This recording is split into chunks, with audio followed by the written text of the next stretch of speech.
So a thought, it's just a thought, but the thought can trigger an emotion. Sometimes an emotion that triggers a thought. But when you take a thought and you wrap emotion around it, that's when it comes to a belief. Once I exposed it and dragged it into the arena and saw what was happening, then I could analyze it, look at it. And I just think that we have so many things in our lives that we're so used to fear and anxiety and these low, dull roars that we are not living as the best versions of ourselves. The freedom, the joy, the peace, the happiness that we were created to enjoy as a norm isn't being experienced by most people.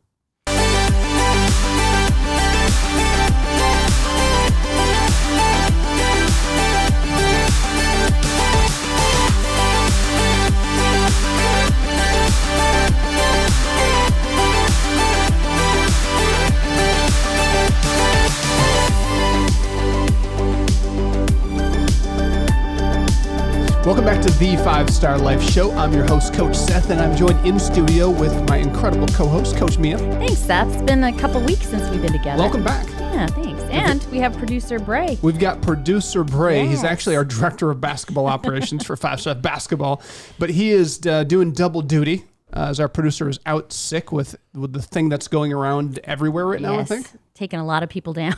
Yeah, people are down for the count, but Bray stepped up. He's a techie, so he stepped in, and he's producer Bray. So Bray, welcome to the show. Thanks.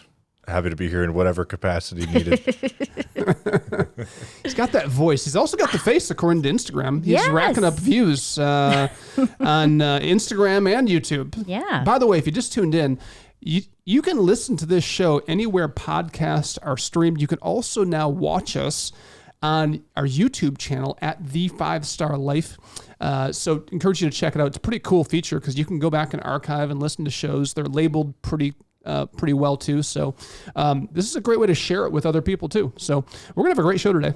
We are. What are you going to talk about? So we're going to talk a little bit about what we're filming for students right now. Mm-hmm. We're doing this series, really breaking down how to help kids break through and go to the next level in their 5-star life. And we've kind of gone through this progression of helping kids break through in motivation because kids just are struggling to be motivated to do anything. Mm-hmm. So we did 7 lessons on that. You can go back and check out the archives and watch our shows on that. We then hit a breakthrough in relationships, just teaching kids how to engage and socialize and connect and relate to other people, both adults, peers, you name it. And today, we're actually kicking off a new series talking about how kids can break through in their mental health, which is a big deal considering you look at all the statistics. I mean, they're always in our face about, 57% increase in suicide. And, kids who are feeling sad or hopeless has risen by 40%. The statistics just keep on, rolling at us. So mental health is a big deal. And what tools are they teaching in school for that? It depends on the school, but that's exactly why 5-Star Life exists, to be a tool. And, you can play offense, you can play defense. And unfortunately, it's like the whole world, our society is playing defense. Once kids are struggling with their mental health, now we're going to talk about it.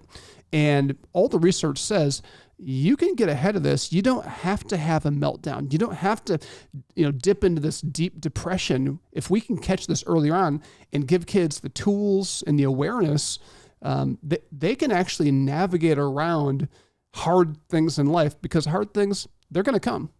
Seth, do you think that as a parent, though, it's a conversation? Like, let's talk about it. And it's more than just like, how are you feeling? But like kind of equipping them to even have the conversations like something's not right or I don't feel myself.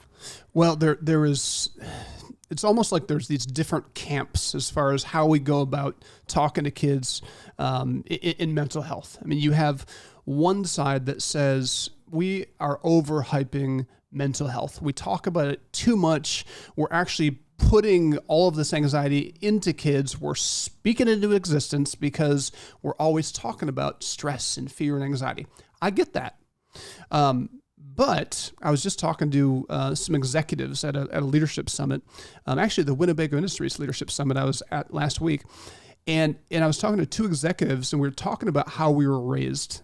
And one of them just said, I was raised that, you don't acknowledge your feelings, your emotions. Like, just suck it up, buttercup, pull up your bootstraps, and move on with life. But it's kind of a waste to talk about these things. And that made it tough on that person. That individual learned to suppress your feelings. Now, the other camp, the pendulum swings to the other side. It's you're in a puddle on the floor in the fetal position, stuck in your sorrows. Well, that's not healthy either. So there's this middle ground of how can we acknowledge the challenges, the struggles that we face, but yet give kids the tools to be resilient and teach them that you're incredibly resilient. Like, suffering, challenges, they're going to come. It's life. The world is a tough place. But if you're resilient, you can navigate through every single one of those issues. But there's also tools as a parent, books they can read, or now apps. And when our app's going to be ready to go, it'll be a great tool. But I think just equipping kids with that. Like, I grew up in the era that it was kind of like quick crying, move on. I don't have time.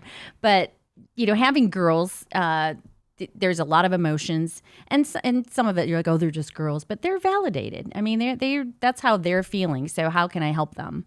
Yeah, and it's interesting. Even that question or that statement, they're just girls. I mean, that says something about what you believe about girls.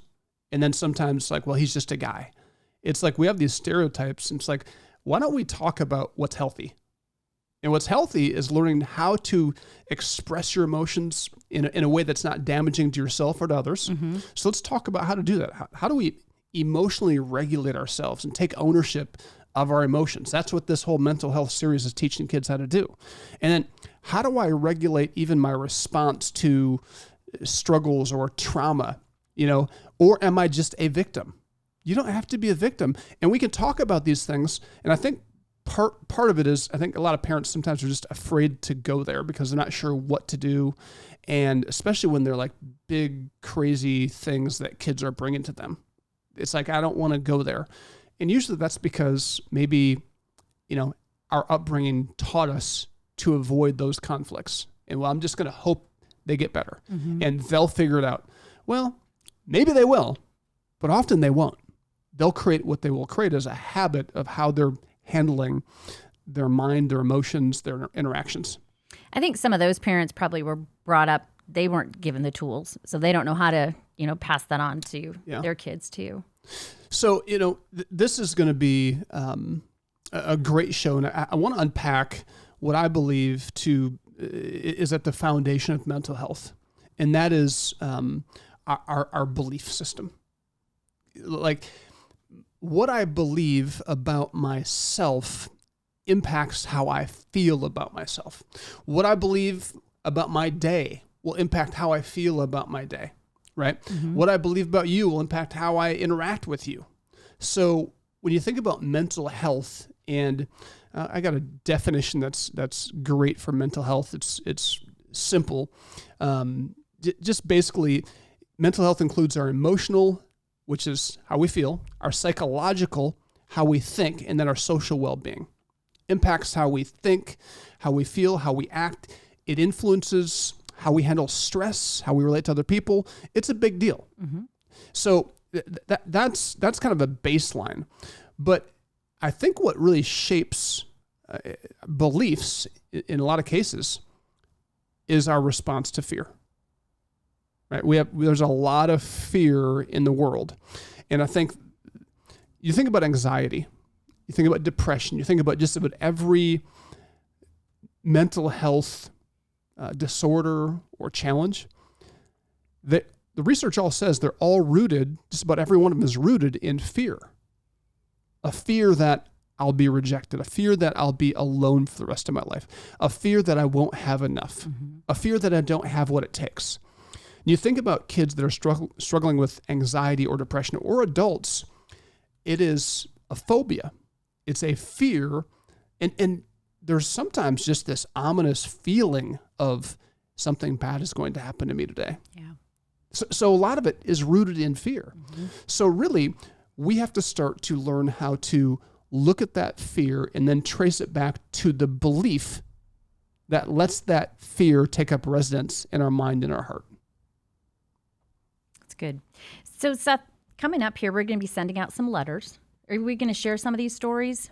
We will. So every year we write a year-end letter. And this year-end, it's something special. We've never done this before. We're not writing and sending out one letter. Mm-hmm. We're sending out a series of letters. And, it's kind of like a fun way to wrap up the year-end. And we want to invite everybody in our listening audience to be a part of this journey. There's so much bad news, so much negativity, and every letter is going to be filled with hope and encouragement, and it's all based on the work of 5-Star Life and the impact stories. So you're going to hear from a range of kids who are in our program or have been through it, and we're going to follow their journey. It's going to be a lot of fun.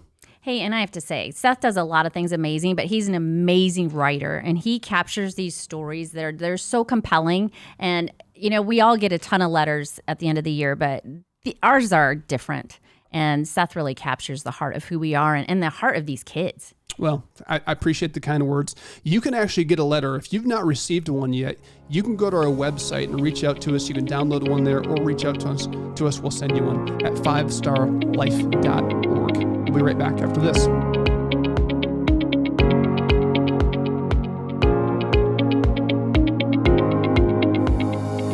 Did you know that you can bring the values, lessons, and mindsets Coach Seth discusses on the 5-Star Life podcast to your local community? Schools are searching for programs and content that work. Just a simple introduction to your teacher or principal could be a game changer in your community. Inquire at 5starlife.org and someone from our team will be in touch. Welcome back to the 5-Star Life Show. I'm your host, Coach Seth, and I'm joined in studio with my incredible, amazing co-host, Coach Mia. Oh my goodness, thank you. And our super producer, Bray. Hi, thanks for having me. Director of 5-Star Basketball / producer today, filling in. Yep.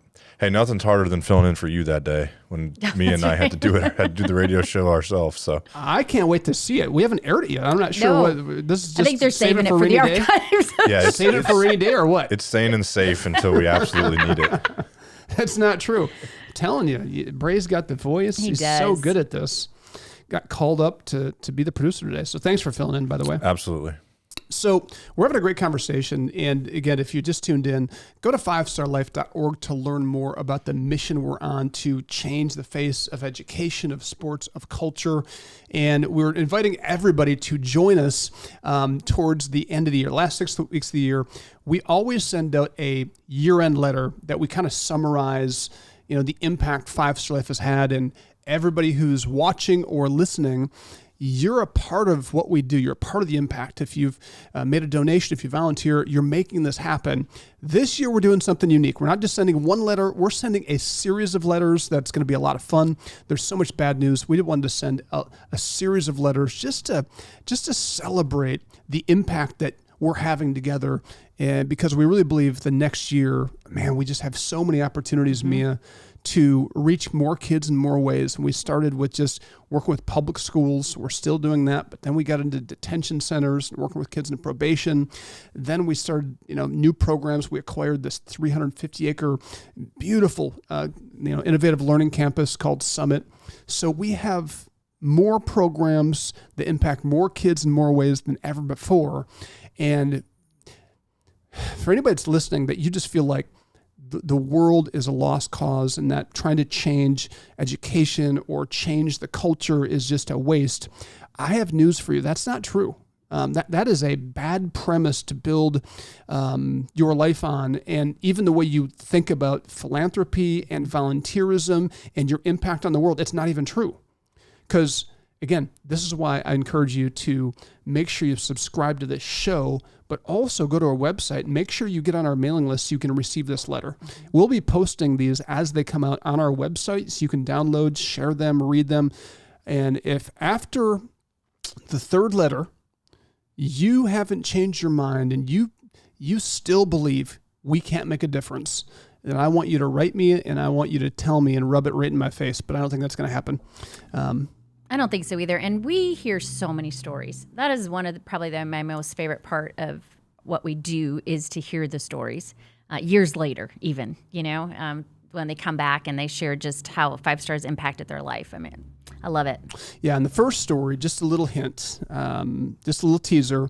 It has to do with, we talked about this on our show multiple times, but has to do with that tragic victim of gun violence, Tyler Brown, who was shot in the head 2 years ago. We're going to unpack some of his story in that first letter. And the second letter is going to unpack a story that it goes way back, I mean, to the first early years of 5 Star. And it is a crazy story. So it's going to be good.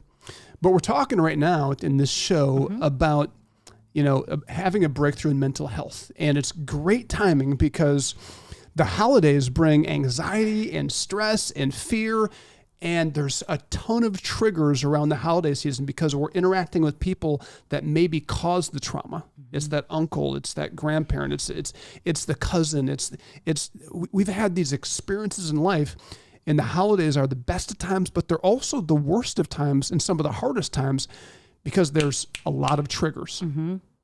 Well, it's also this pace that we take on, where we don't really allow ourselves to step back and think about the situation before you go into it too. I think that's huge.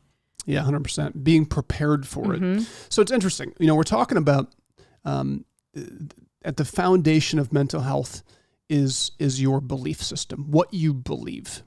And really what impacts our beliefs in a major way, and like the negative side of mental health, is fear. So it's the belief of what we feel about ourselves? About anything. Okay. Right? So you can be anxious about yourself, your hair today, your makeup today. I'm just giving female you look great, by the way. We can be anxious, or we can be upset about something going on in our health.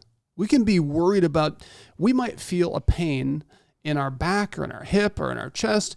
And all of a sudden that fear can, if we allow it will trigger and become a belief, like, oh, there's something wrong with me. And if we start to believe I've got some health issue, it will have disastrous effects on our body. Same is true with relationships. If you believe that your spouse is cheating on you, it's going to change the way you interact with that person. It's going to cause anxiety. It's going to cause all kinds of mental health issues, right? Just the belief, not that it's happening, just the belief. And so fear, we have to address fear because these fear triggers are everywhere. And here's the definition of fear. We don't think about this. Fear is defined as an unpleasant emotion caused by the belief that someone or something is dangerous, likely to cause pain, or is a threat. Say the first part again. Excuse me. Fear is defined as an unpleasant emotion caused by the belief that someone or something is dangerous, likely to cause pain, or is a threat to me. So when you think about fear, fear is a belief. It's a belief. And we're only born with 2 fears: a fear of heights, fear of loud noises. That is our body's security system, there to alert us if we're somewhere high, don't take another step, you could die. Or it's a loud noise, check your 9, right? That's a secure. Every other fear that we have is learned behavior. Wow. I don't think people want to hear that, though. I know. We have learned to be afraid. Yeah. So anxiety, learned behavior. At the core of depression is fear, learned behavior. Stress. We learn to be stressed. Because of the last thing that went wrong, we think it's going to happen again. It's learned behavior.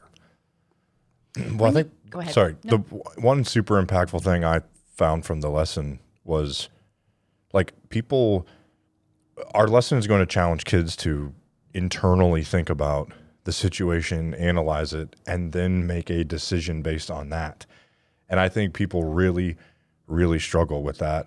The ones who maybe aren't anxious or don't have a crazy amount of anxiety are the ones who can say quickly in their head, okay, here's the situation, what's the reality of it? And then you make a decision based on it. Like your example of, hey, the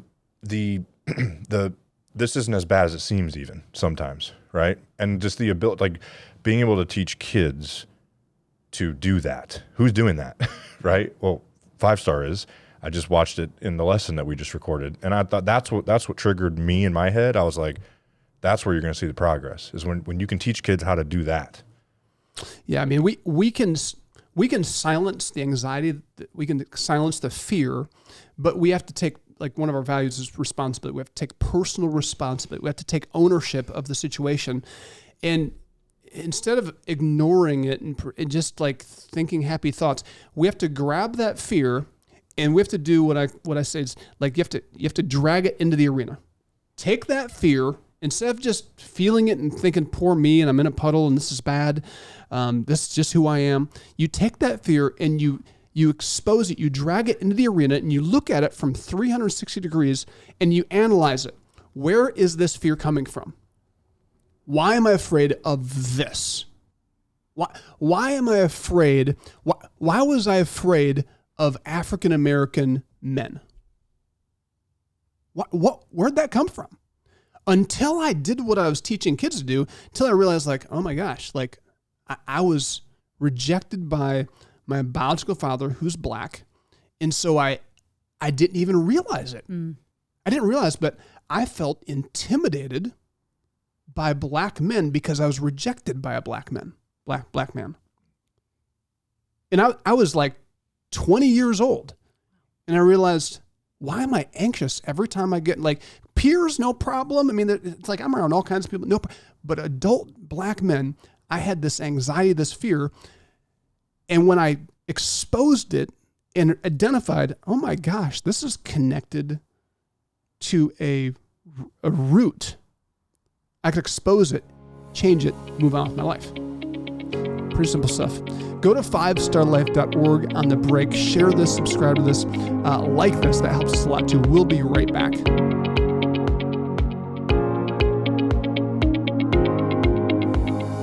5-Star Life is a not-for-profit organization dedicated to changing the face of culture by changing kids' mindsets.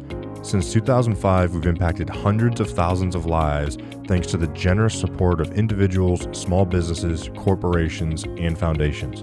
Are you interested in helping 5-Star Life grow into all 50 states? With your donation or introduction, you can help bring 5-Star Life to your community, school, and state. Go to 5starlife.org and send us an email today. That's FIVESTARLIFE.org. Welcome back to the 5-Star Life Show. I'm your host, Coach Seth, and I'm joined in studio with my incredible co-host, Coach Mia. Thank you, Seth. And producer Bray is in the house. Hello, Bray. Hi, thanks for having me. He's off screen. By the way, you can actually watch this show on YouTube at The 5-Star Life. All of our archive shows are on there. It's a pretty cool feature. You can also listen to this anywhere that podcasts are streamed. We're having a great show, and we're talking about this whole series. We're teaching, kids and how to break through in their mental health, and just talking about the very core of mental health is our belief, and that what shapes our beliefs in a negative way is fear. And fear is just an emotion we experience that's based on a belief that something's going to go wrong, or that we're going to be threatened or in danger. And I was just, personally speaking, I was using this example of me taking a fear, something that caused like anxiety around certain people, and how once I exposed it and dragged it into the arena and saw what was happening, then I could analyze it, look at it, and then I could actually move on with my life. Like, wow, okay, like I can actually enjoy this part, this new area of my life that I didn't even realize I had this low drum of anxiety. It wasn't that wasn't debilitating necessarily, but it was definitely affecting me. And I just think that we have so many things in our lives that we're so used to fear and anxiety and these low, dull roars that we are not living as the best versions of ourselves. The freedom, the joy, the peace, the happiness that we were created to enjoy as a norm isn't being experienced by most people. I also think people have a fear that, like, once you tackle it, like, wait, but that feeling comes back. And, like, what do I do? Yeah. So, and this is the great thing about, fear and anxiety and our thoughts is it's just an emotion. I mean, just understanding the reality that emotions they're not necessarily true. They're just feelings. They're real, but they're not always true. There's a big difference between something being real but not being true. Mm-hmm. So a thought, it's just a thought. But the thought can trigger an emotion. Sometimes an emotion that triggers a thought. But when you take a thought and you wrap emotion around it, that's when it comes to belief, right? Mm-hmm. So we talk about this with kids. We have as many as 70,000 thoughts a day. That always blows my mind. So we have crazy amounts of thoughts. And our brains are like supercomputers that every movie we've watched, every song we've listened to, every social interaction, everything is logged in a file in our brain. So you can just smell something, you can see something, you can hear something, it triggers a thought. And sometimes it comes with an emotion, right? And when you recognize that, okay, that random crazy thought, I don't need to be concerned that I have some issues that I had that thought. That's just this supercomputer. It's like you're doing an internet search and you're scrolling and all of a sudden the pop-up window comes up. You don't think, oh my gosh, what's wrong with my computer? No, you think, this is a pop-up. There are hackers, there are bots, there are things that are popping up. You don't own them. You just X out of it and move on with your day. That's what we're supposed to do mentally for ourselves. We're supposed to just say, I'm going to X out of this. When you can do the same thing emotionally, right? You have this emotion. It's just an emotion. Is this what I want to experience right now? And you can do the same. You can drag that into the arena and say, why am I experiencing this anxiety or this fear or this anger or whatever?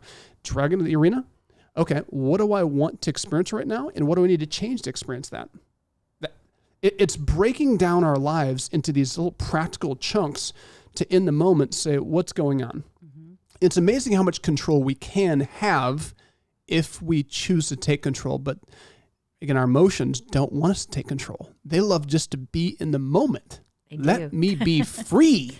Let me spaz out. Let me have a little fun here.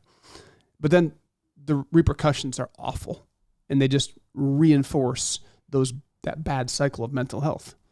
And we're teaching kids, actually starting at our early learning academy, all the way through to understand this. And yeah, so I mean, we get wrapped up in our emotions, and what we got to do is we have to get unwrapped up in our emotions. Mm-hmm. The same way we get wrapped into our emotions, we can unwrap our emotions, and we can say, hold on, time out. This fear, this sadness, this anger, this whatever, I am going to unravel it. I'm going to unwind it.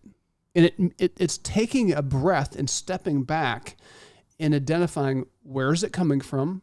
Is it true? And what do I want to change out of this? My toddler little granddaughter, who's in the early learning academy. So I take a deep breath. But, it's true. I think even as adults, we should take a deep breath and kind of step back from our emotions sometimes. So the second step, I think we have time to talk about this, is then we have to take the next step. That's defensively. Like, we're playing defense. If we're just evaluating and bringing our emotions and our thoughts into that arena and really evaluating our beliefs, like that's just to protect our mental health.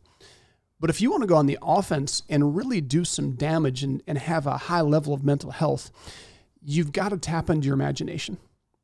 So anxiety is what? Me using my imagination to think about everything that's going to go wrong. Mm-hmm. I'm picturing all the rejection. I'm picturing the empty bank account. I'm picturing whatever the fear is. I'm using it's not real yet. I'm just imagining it, because every day is a new day. So I'm anxious over something that hasn't happened. I'm imagining it.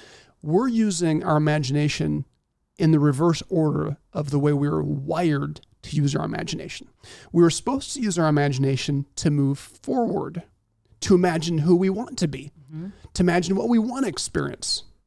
That's what our imagination's for. And our imaginations are incredible. So you have thoughts on that? Go ahead. No, it always amazes me that it's so simple. It is. But some people, your whole life, you're going backwards. constantly going backwards. And so you think about the way the imagination works. You can step into a dark room and all of a sudden have a fear response because you see a zombie or an intruder or something, and you flip the lights on, and it's the same chair that's been in the corner for 5 years. That's our imagination at work.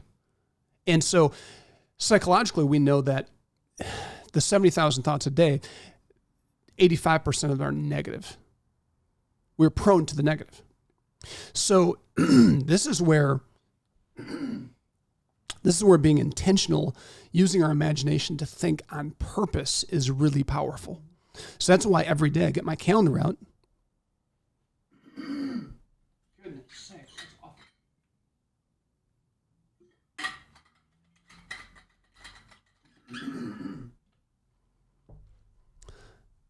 So that's why every day the night before and the morning of, I'm looking at my schedule, and this doesn't take more than literally a minute. But I'm looking through my schedule, and I'm like imagining the people that are going to be in the meetings I'm going to be in, the places I'm going to be at, the people I get to interact with, and I'm getting myself excited because I'm imagining the people I'm going to be meeting with. I'm imagining the outcomes of those meetings, how they're going to go. I'm imagining the connections that are going to be made. Like the world is going to change out of those meetings.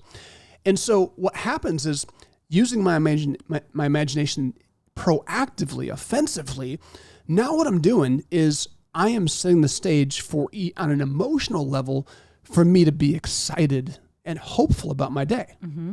I know there's people out there saying, yeah, but Coach Seth, bad things happen. Yes, they do. And guess what? Everything I imagine doesn't happen every day. But guess what? Because I have this positive energy, like not just fake thoughts. I'm talking about I believe great things are going to happen. So when they don't, I'm just like, didn't happen. Oh well, but something good is going to come out. So I reimagine that even this bad thing, it's going to work out good. Mm-hmm. So you keep reimagining even from there. So the fear that the wheels are going to fall off, the world's going to fall apart, and everybody's going to leave me. If I can take the first step and I can play defense and block those thoughts and be offensive, it's amazing how you can really live in a perpetual state of peace, mm-hmm. which that's when you're powerful. That's when you have space for creativity.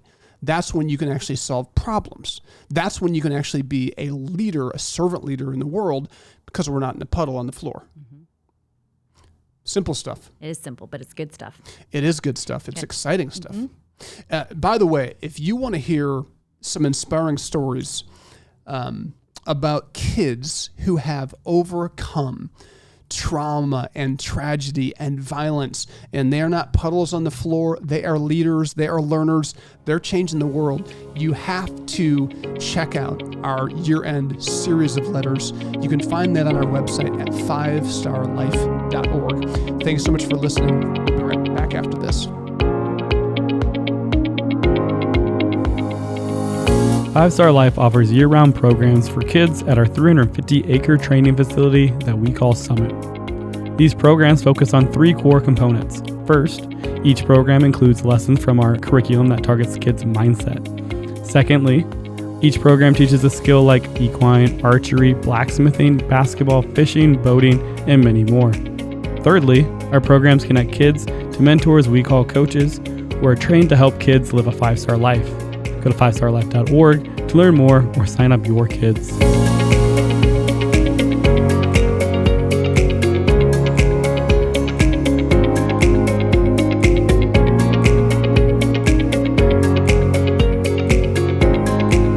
Welcome back to the 5-Star Life Show. I'm your host, Coach Seth, and I'm joined in studio with Coach Mia. Thank you, Seth. And producer Bray. Thanks for having me. We were just talking at the break a little bit about anxiety, and Bray just said, so what is the opposite of anxiety? Like if anxiety is using using fear and thinking and imagining fear, what is the opposite? And it's really just, using your imagination on purpose to create the life you want, to have good mental health and a great future. That is the goal and the vision. When you use it in reverse, it turns into anxiety and fear and eventually depression. So we have the building blocks to shape our mental health. But you're talking about how people use anxiety as like an excuse. Yeah, as like a crutch to get them through whatever they're doing. So people are like, well, I didn't perform well on that test because I was just so worried about that, or I was worried about this, instead of just like, it's amazing how you can look at a situation completely differently if you choose in your head. If in your head in that moment you can say, well, here's the good that can come out of it, and here's how I can get to that good, how you will approach that problem in a completely different way that will lead you to, hey, I'm going to get an A on that test. Yeah. As opposed to, well, now I can use anxiety as an excuse to for my problems, as opposed to, well, what's the solution to the problem? And if you look at the positives of the solution to that problem, and you do all that in your head before you start making decisions that are going to impact your life, right? It's probably a solid way to try to move forward. Your approach is everything.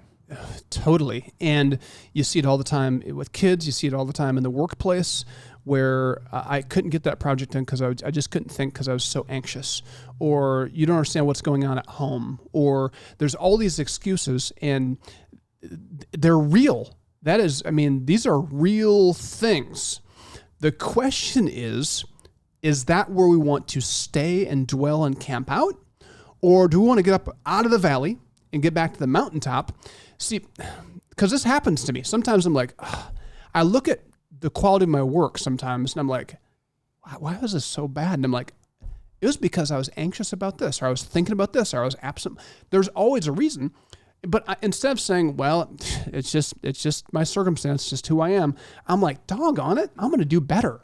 I'm going to catch myself next time because I want to be my best. Whether it's in conversations with my kids, whether it's a project at work, like I don't want to let fear, like, not just cripple, but invade and just water down my personality and my impact on my world.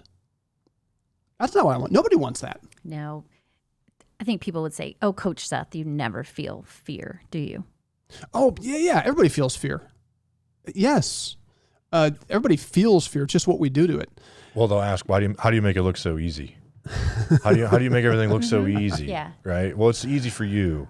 Yeah. That's what people say. Yeah. Well, it can be easy for you too. It can be. What people might see or hear are years of practice. I mean, years of learned behavior don't just necessarily go away overnight. We have to unlearn those things. But this is the part I'm excited about.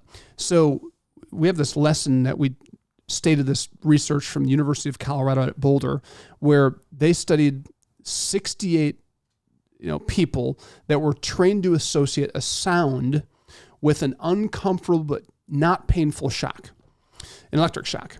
They then divide those 68 people into 3 groups. And the one group experienced the same threatening sound, but no shock. The second group was asked to just imagine they were hearing the same sound, but not experience shock. The third group was told to just imagine you're hearing birds or raindrops. Imagine something else. And what happened in experience no shock? What happened is the 2 groups, the group that actually went through the same sound, heard the sound, and the group that imagined the sound, they actually, through repeated practice, eventually they experienced what they call extinction, which is when the fear that you're supposed to experience, you no longer experience anymore. In other words, they unlearned that fear. They put them in the experiment. They learned to be afraid of the sound because there's a shock that came with it. And then through repeated exposure, it's called exposure therapy, they exposed themselves to it where there was no shock, and they unlearned that fear. The awesome thing about this is we can unlearn to be afraid. What we're tempted to do, and what a lot of people have said, is they say, you know what, just think happy thoughts. When you're anxious, when you're overwhelmed, just go to my happy place. Go to my happy place. And I feel better. And it's true. But it's like a mask. It's like all I'm doing is putting a Band-Aid over the real issue. I'm escaping the feelings because I'm thinking happy thoughts. It does work. But I haven't dealt with the core issue. Mm-hmm. Instead, no. The better response is to face the fear, drag it into the arena, and what these psychologists have shown in the brain that you can actually reimagine that same thought, that same memory. You can go back and you can edit those memories. That's what I did. My biological father, who I've never met, with being sexually molested. Like I can talk about those things with no guilt or icky feelings or anything, because I've gone back to them and it's like, I can think about those, but I've re-edited. Like, I'm no longer in danger. I'm no longer afraid. I'm no longer being threatened. I can re-edit all those thoughts and I can picture them in a way that's beneficial for me and even based on truth, because I'm not in danger anymore. Right. We can do this. I did this with basketball as an athlete. Like, if I lost a game, conference final game, I lose the game. I went back and thought, what could I have done differently? And this pain is awful, but here's what I'm going to do next game. And so I didn't go to the next game thinking I'm going to blow it again. This is simple stuff, but powerful stuff. It is simple, but we've got a couple more minutes to talk a little bit about what you're going to share in some of these letters. Well, what we're going to share in these letters is kids who latched on to these principles. Kids that have had, and I know there's people who are listening, they're like, yeah, but Coach Seth, you don't understand what I've been through. Well, you're going to hear some stories that have been through everything from incredible violence to incredible, crazy, twisted, abusive situations. And both cases, these kids are thriving. And so I really want to encourage you to follow us in our year-end journey. We're doing something a little bit different. We always write a year-end letter just to share with all of our supporters and volunteers the impact 5-Star Life is having and to cast a little vision into the next year. This year, we're doing a series of letters. So 3 to 4 letters. Each one contains a short story it is so inspirational to think about the impact we're having. Mm-hmm. And I love writing these letters because it's fun to reimagine where these kids were when I first met them and where they are today, and to think about where they're going. And you think about the situation they're in, and they could have been puddles. They could have been weak. They could have been just not alive. They could have been a drain on society, but instead they're leading, they're living, they're thriving, they're fully alive. They're living 5-star lives. And doesn't our country need more of this? Amen. Don't we need to hear more stories? And don't we all need to be filled with hope again so that we can re-engage ourselves in making change in our community? And I think too, we hear so much about this next generation, These stories are about that next generation, and they're going to do some incredible things. There's so much hope. Mm-hmm. And the frustrating thing for me is hearing all bad news all the time, because all that does is suck the life out of people and cause people just to want to check out. Like, what do we do when we hear enough bad news and we feel overwhelmed, and it's hard on our mental health? Mm-hmm. And so what we do is we hit Netflix, we just binge watch sports, we do all these things to escape. And what these letters are going to do, they're going to inspire you. And what I hope happens, I hope you escape less. I love watching the game too, but I want to encourage you to get into the arena and get into the game and join us. So in 2024, we want everybody, volunteer, get involved with 5-Star Life. If you're part of something, get involved, get more involved, be a part of the solution. But you can get these letters at our website, 5starlife.org. Again, that's the word 5 or the number 5, the word star, the word life.org. Do us a favor. If you like this show, would you consider sharing this with somebody? You can listen to it anywhere podcasts are played. You can watch it on YouTube at the 5-Star Life, and you can find all that on our website as well. Thanks so much for tuning in.